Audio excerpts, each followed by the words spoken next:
На што разлічвае Лукашенка, які нярадасны прагноз агучыў яго нялюбы прэм'ер-міністр, а таксама чым скончылася чарговая справа аб падрыхтоўцы тэрактаў у Беларусі. Вітаем, сябры! Гэта наша Ніва, і зараз мы ўсё вам раскажам.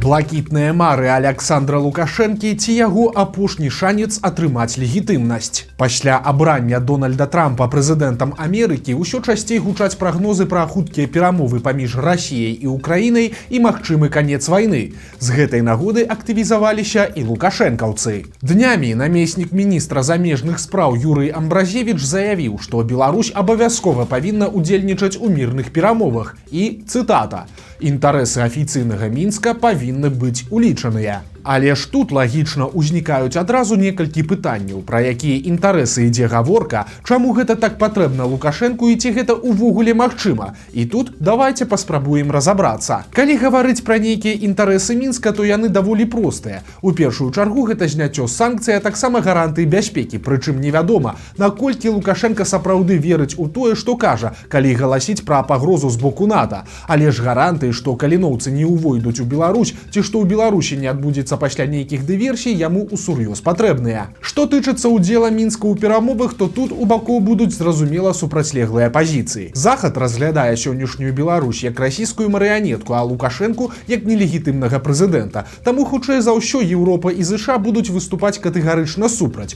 У той жа час Масква будзе ціснуць, каб Беларусь да перамоў дапусцілі, бо Расія зможа выкарыстаць гэта як дадатковы голас у сваю падтрымку. Але найбольш цікава, што сам Лукашенка патрабуе гэтага увогуле па іншых прычынах. Тут зразумела, што на перамовах ён не будзе спрачацца з Крамлём і цалкам падтрымае пазіцыю Масквы. Але ж Лукашенка зацікаўлены не столькі ў выніку тых перамоваў, колькі проста ва ўдзеле ў іх. Пасядзець за адным сталом з сусветнымі і асабліва заходнімі лідарамі яму будзе цалкам дастаткова. Як добра заўважыў аналітык Валер Карбалевіч, Лукашенка хоча такім чынам вырашыць праблему сваёй суб'ектнасці. Прасцей кажучы, удзел Лукашэнкі ў перамовах, на яго думку, перагарне старонку ў яго прызнанні, а дакладней ва ўпартым непрызнанні заходнімі краінамі. Бо калі перамовы і адбудуцца, то ўжо пасля студзеньскіх выбараў прэзідэнта Беларусі, на якіх Лукашэнку намалююць разгромную перамогу. І ён спадзяецца, што новыя выбары плюс удзел у мерапрыемстве самага высокага рангу абнуляць тыя праблемы з легітымнасцю, якія ўзніклі пасля выбараў 2020 года.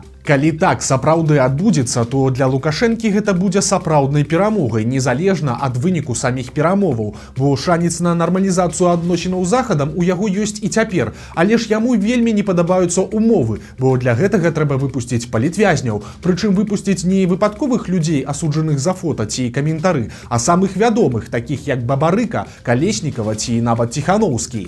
Лукашенка гэтага рабіць упарта не хоча, бо такі крок у яго вачах будзе значыць, што Захад усё ж прымусіў яго прагнуцца. Таму цяпер ён вельмі спадзяецца, што ў яго атрымаецца дамагчыся сваіх мэтаў інакш, скажам так, і рыбку з'есці, і за стол перамоваў сесці.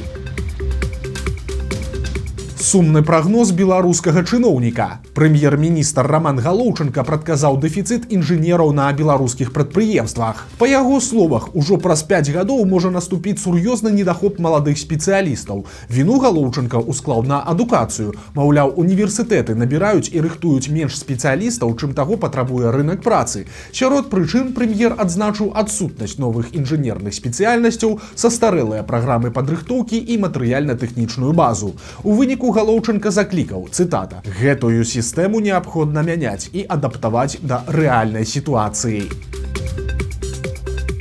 Скончыўся суд па гучнай справе, дзе 3 мужчын вінавацілі ў падрыхтоўцы тэрактаў у Беларусі. Гаворка пра украінца Івана Ліхалата і беларусаў Барыса Пухальскага і Івана Бародзіча. Дэталяў, на жаль, няшмат, бо працэс быў закрыты, але вядома, што пракуратура абвінаваціла ўсіх 3 у працы на украінскія спецслужбы. Пухальскаму і Ліхалату закідалі спробу падрыву чыгункі ў Талачынскім раёне, прычым дзеянні беларуса Пухальскага дадаткова кваліфікаваліся як незаконны абарот выбуховых прылад і здрада дзяржаве, а украінца Ліхалата як агентурная дзейнасць. Іван Бародзіч абвінавачваўся ў здрадзе дзяржаве і неданясенні аб злачынствах. У выніку мужчынам выпісалі гіганцкія тэрміны ад 11 да 25 гадоў калоніі. Праўда, колькі і каму далі канкрэтна, у паведамленні Генпракуратуры не ўдакладняецца. Новая бяда Веранікі і Валера Цапкалаў. Дакладней, не новая, а паўторная, бо лукашэнкаўцы зноў спрабуюць прадаць іх дом у Мінску. Двухпавярховы катэдж плошчай у 400 квадратаў з усёй тэхнікай і мэбляй ужо выстаўлялі на аўкцыён за 2 мільёны 100 тысяч рублёў, але пакупнікоў не зайшлося, таму цяпер другая спроба. Стартавую цану істотна знізілі. Цяпер за арыштаваны дом апанентаў Лукашэнкі ўлады хочуць 1 мільён 600 тысяч у беларускіх рублях. Тут нагадаем, што і Валер, і Вераніка Цапкалы выехалі з Беларусі яшчэ ў 2020 годзе. Пасля на радзіме іх завочна асудзілі на вялікія тэрміны, а таксама лукашэнкаўцы ўжо арыштавалі і прадалі трохпакаёвую кватэру Цапкалаў.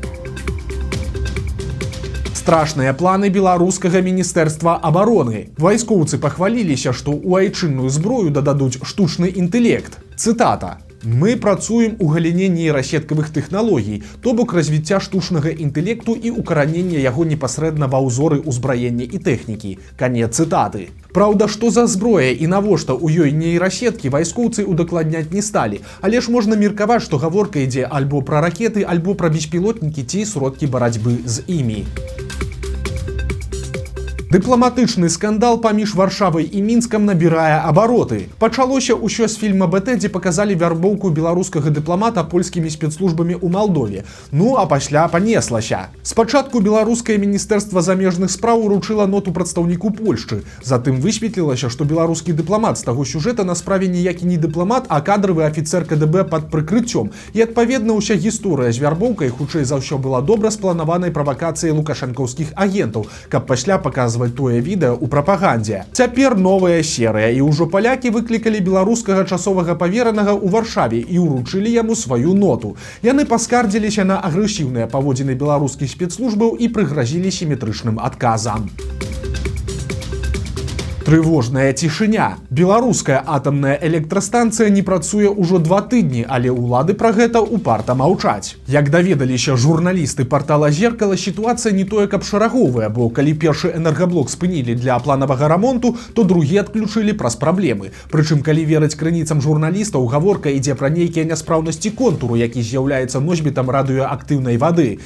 Адметна таксама, што пра той рамонт інфармацыя на сайце станцыі ёсць, але пра спыненне другога энергаблока ані слова, то бок афіцыйна ён працуе. Далей пачынаецца камедыя, бо нашы калегі пазванілі наўпрост у прыёмную гендырэктара АЭС, і там пацвердзілі, што другі блок сапраўды спынілі, праўда, не змаглі паведаміць ніякіх іншых падрабязнасцяў. Праўда, на ўсякі выпадак супакоім, калі што радыяцыйны фон у раёне станцыі знаходзіцца ў норме.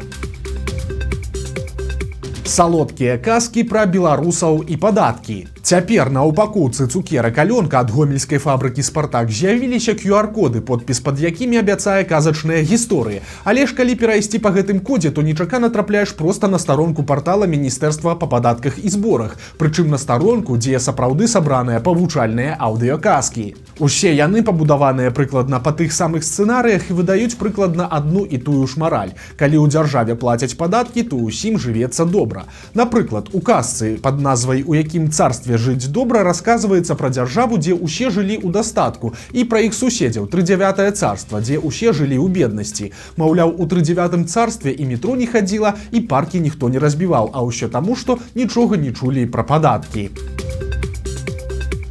Тэхнічны прагрэс на службе ў махляроў. Цяпер яны выкарыстоўваюць больш складаныя схемы, а таксама штучны інтэлект. Вось прыклад з Баранавічаў. Спачатку махляры выманілі ў мясцовай жыхаркі паролі ад тэлеграмы і завалодалі яе ўліковым запісам. А пасля сяброўка гэтай жанчыны раптам атрымала ад яе галасавое паведамленне. Маўляў, вось нумар карты, калі ласка, пазыч грошай. Пасля ўсё вярну. Сяброўка паверыла, бо гэта ж было галасавое паведамленне, і аддала тыя 300 рублёў, якія ў яе прасілі. Але аказалася, што голас быў згенераваны штучным інтэлектам, а сама жанчына ніякіх грошай не пазычала. Цяпер махляроў будуць спрабаваць адшукаць беларускія следчыя.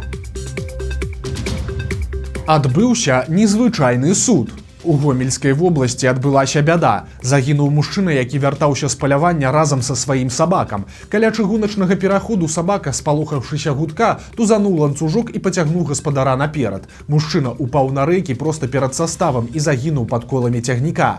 Падчас разбіральніцтва машыністаў прызналі невінаватымі, але цяпер удава загінулага падала пазоў супраць гомельскага аддзялення беларускай чыгункі. Жанчына патлумачыла, што гібель мужа стала для яе цяжкім ударам, выклікала псіхалагічны стрэс, бессань і дэпрэсію і запатрабавала 100 000 беларускіх рублёў у якасці кампенсацыі. Як не дзіўна, суд стаў на бок удавы. Было вырашана, што цягнік гэта сродак падвышанай небяспекі, таму адказнасць надыходзіць незалежна ад віны машыністаў ці кіраўніцтва беларускай чыгункі. Праўда, суму кампенсацыі суд зменшыў у 20 разоў. У выніку чыгунку абавязалі сплаціць удаве 5 000 рублёў плюс пакрыць выдаткі на адвакатаў. $100 за порцыю сушы. Такую страву прапануюць у адным з мінскіх рэстаранаў. Прыносяць замову не на талерцы, а ў аксамітнай скрыні, як нейкія ювелірныя ўпрыгожванні. Дзікую цану ў рэстаране тлумачаць дарагімі інгрэдыентамі, маўляў, у складзе сушы суцэльныя делікатэсы: камчатскі краб, марскія грабеньчыкі, вугор, ікра і пасыпка з ядомага золата. Прычым уладальнікі рэстарана кажуць, што гэта ўвогуле адна з самых папулярных пазіцый у іх меню. Бывае і такое. Гомельскія чыноўнікі працягваюць паказваць незвычайныя лічбы. Аказалася, што сёлета ў Гомельскай вобласці згулялі вяселле 88-гадовая нявеста і 91-гадовы жаніх. Пры гэтым самы папулярны ўзрост для шлюбу на Гомельшчыне з 31 да 35 гадоў. На другім месцы перыяд з 36 да 40, а на трэцім узрост з 40 да 45 гадоў. А вось самы ранні шлюб, зарэгістраваны сёлета ў рэгіёне, быў паміж 15-гадовай дзяўчынай і 16-гадовым хлопцам. Трагедыя адбылася ў Гомельскай вобласці. Там трое нецвярозых мужчын ішлі проста па трасе без усякіх флікераў, і ўсё скончылася вельмі кепска. У людзей уехаў грузавік, і ў выніку двое пешаходаў атрымалі цяжкія траўмы і сканалі на месцы. Іх трэці сябар нейкім цудам не пацярпеў. Беларусы бядуюць у садсетках. Апошнім часам пайшоў уверх даляры. Першымі ахвярамі сталі, як звычайна, людзі, якія здымаюць кватэры, бо многія гаспадары не сталі чакаць і адразу пачалі павышаць цэны для жыхароў. Цяпер абураныя арандатары выкладваюць свае прэтэнзіі ў садсетках, таму што больш нічога не могуць зрабіць, бо, як правіла, схема вельмі простая. Табе нешта не падабаецца, тады з'язджай. Мы снимаем квартиру уже 2 года, трехкомнатную в Минске, в районе Каменной Горки. И платили за нее исправно $430.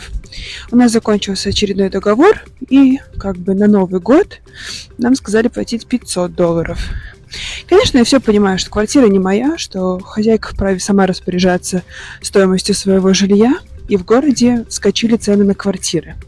Аналогичная квартира стоит, может быть, даже и дороже. Але галоўная прэтэнзія людзей тут у іншым. Чаму, калі цэны па рынку апускаюцца, то арэнду для жыхароў паніжаць ніхто не спяшаецца, а вось падвышэнне, наадварот, адбываецца імгненна. Апошнім часам шалёную папулярнасць набыў так званы дубайскі шакалад. Яго адметнасць у вялікай колькасці вельмі салодкай і незвычайнай начынкі. Як правіла, гэта нязвыклыя для беларусаў рэчы: фісташкавая паста, кунжутная паста тахіні і хрумскае цеста. Але ж беларускі блогер вырашыў вярнуць насельніцтва да каранёў і сумясціў несумяшальнае. Хлопец самастойна прыгатаваў дома дубайскі шакалад з дранікамі ўнутры. Рэцэптам, а пасля і дэгустацыі ён падзяліўся ў садсетках. Бульба сильно не отчувается, просто як шоколад с соленой карамелью. Так один в один, кайф, нічого прыткага нема. Дякую за прагляд, подписывайтесь. Вось такія навіны чацвярга. Подписывайтеся на канал, ставьте лайки альбо дизлайки и выказывайте заўвагі ў каментарах. И, конечно, читайте нашу Ніву, глядите нашу Ніву и любите Беларусь. До сустрэчы заўтра.